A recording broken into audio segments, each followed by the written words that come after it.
Salut! Aujourd'hui je vous fais une petite démonstration de l'Apo, le FT3 de Samniette.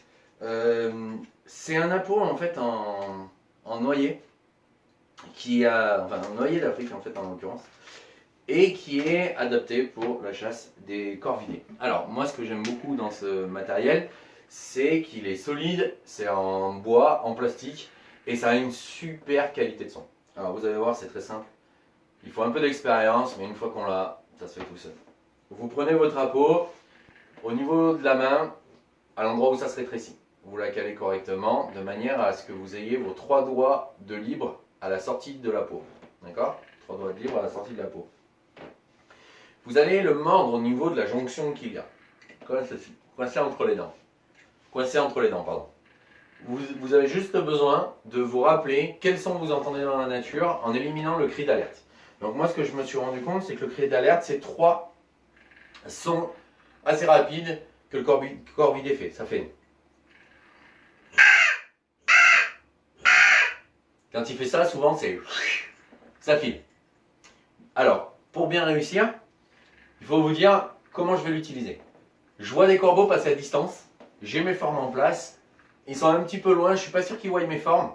Et ben, un bon moyen c'est de les appeler. Vous faites 2 coups secs et vous allez voir, ça a tendance à les attirer. Ils voient vos formes, vous attendez un peu et vous recommencez quand ils s'approchent. Donc ça donne ça. Là, à ce moment-là, les corbeaux voient vos formes, commencent à arriver, ils commencent à faire du bruit. À ce moment-là, vous les excitez un petit peu. Et là, pareil, ils reviennent à fond, ils viennent sur vos formes, vous n'avez plus qu'à tirer. Une autre solution, ça fait une demi-heure, il n'y a plus rien qui se passe, c'est calme de chez calme, et ben, on va les animer un petit peu. Quand ils sont sur une place où il y a de la nourriture, ils font un son. Alors après, ça dépend vraiment de ce que vous avez l'habitude d'entendre. Moi, ce que je fais, c'est que je fais des sons longs et quelques sons courts. Allez.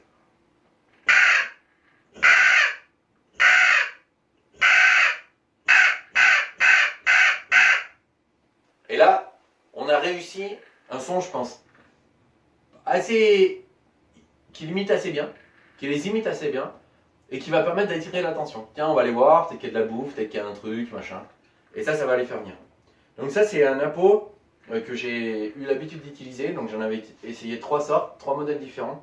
Et celui-ci, c'est, à mon goût, le plus réussi, autant pour les jeunes que pour les plus malins. Attention, lors de vos sorties, ne surchargez pas de son, parce que ça voudra dire que vos affûts seront à chaque fois découverts par les animaux qui diront, bah là, la peau est là-bas, ça sert à rien d'y aller, on va se faire plomber, ça fait 2 fois que je prends des plombs, il m'a manqué, ça fait 2 fois que je prends des plombs, j'y retournerai pas.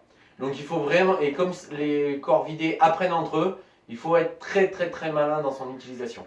Ne jamais l'utiliser 3 coups consécutifs, quand ça fait ça. Et là ça veut dire, ben, ciao, il se passe quelque chose, j'ai vu que ça brillait, votre canon a brillé, ou les formes ont été repérées, c'est pas la peine. Mais quand vous entendez un corbeau s'énerver, comme ça, souvent ils font... Pardon. Là, vous avez gagné. Il viendra. Il viendra, il s'énervera. Attention, s'il tourne trop haut, trop longtemps, vous n'arriverez à rien. Il faut les faire descendre. Il faut les exciter. Et vous pouvez les imiter en répondant à leurs cris. Voilà, une petite démonstration de l'Apo FT3 de chez Samniette. C'est une pure merveille pour chasser les corvidés. Autant au mois de mars que durant la saison de chasse.